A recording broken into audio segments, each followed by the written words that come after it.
Hi guys. Hey, just a final video on those door frames.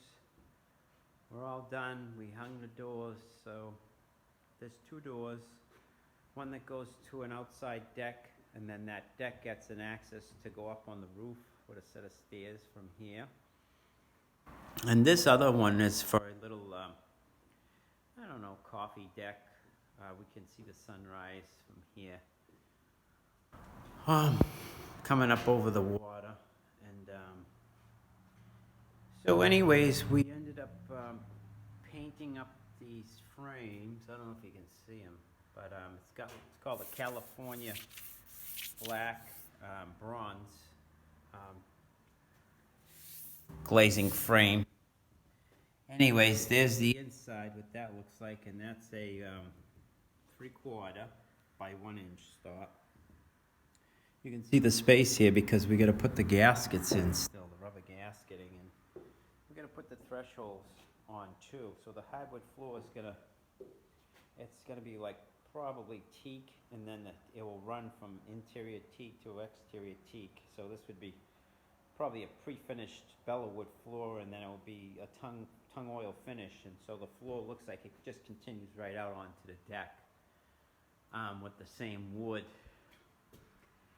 So you know, we talked about having a space between the aluminum frame and the framing.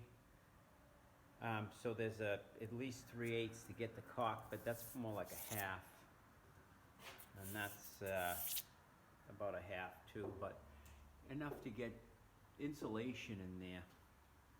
And then let me open this up. This is temporary because we still got to put the handles on, and we still got to put on the door closures, but other than that, they're done. We caulk seal the outside, and that caulk joint runs along. You notice there is hold on one second. There's a step from the siding to meet the frame because the thermal bridge barrier comes out here 5 inches and returns back to 1/4 of an inch over the frames. We painted these white because this door's got to get all sanded down and painted white. And this takes 5 inches, and that comes and meets 1/4 of an inch onto the frame. So that's the finish, and then the fiberglass siding comes and wraps that way, leaves a good 3/8 of an inch space there, and then we caulk seal this way. We're bringing our caulk seal with the finish on this direction. Anyways, that's what those come out like, and then you can see the little groove we had made for the gasketing, and then that just presses in. Simple. Over the years, if they wear out, you just pull them out of the groove and push the new ones in. So we located our countersunk 4-inch stainless frame screws there, and the gasket's gonna cover that.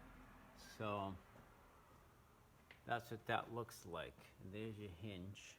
And that's a piano hinge, a double action hinge, and then that's pretty much it.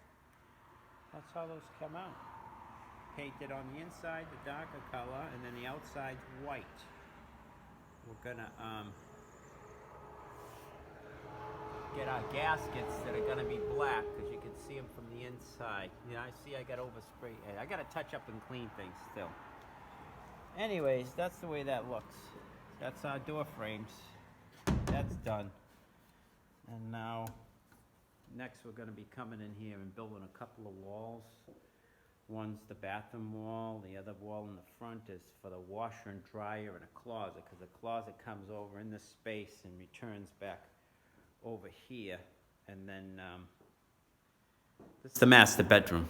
The bed is over there, and then the TV is in this area here between these two windows. And that's pretty much it. Here's the other door. But that's it, guys. There's our frames, and that was 3/16 inch aluminum, 6063. So they're pretty solid frames. And then here's these windows here.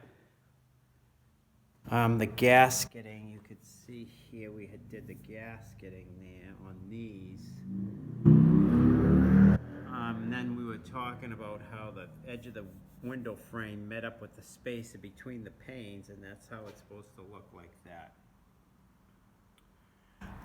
All right, guys, that's it. We're done. And then down here, you see the space between the floor and the glass. What happens is a gasket gets concealed from the underside, like a 3-inch gasket that meets the glass, and then the hardwood floor comes in here and comes close to this glass, and that finishes that off. And the hardwood floor runs this way, the long way. All right, guys, just sharing that. We'll share some more as we make progress on some other stuff. We're going to start in on a few walls, and then we're going to get it going on our rough-in electrical and rough-in plumbing. So we got a bathroom to do, and we have our electrical to do, and our forced hot water heating system goes along the edges of the perimeter of the room. We have that to do, so rough-ins is probably the next video we'll share. All right, guys, have a good weekend, and we'll catch you on the next one.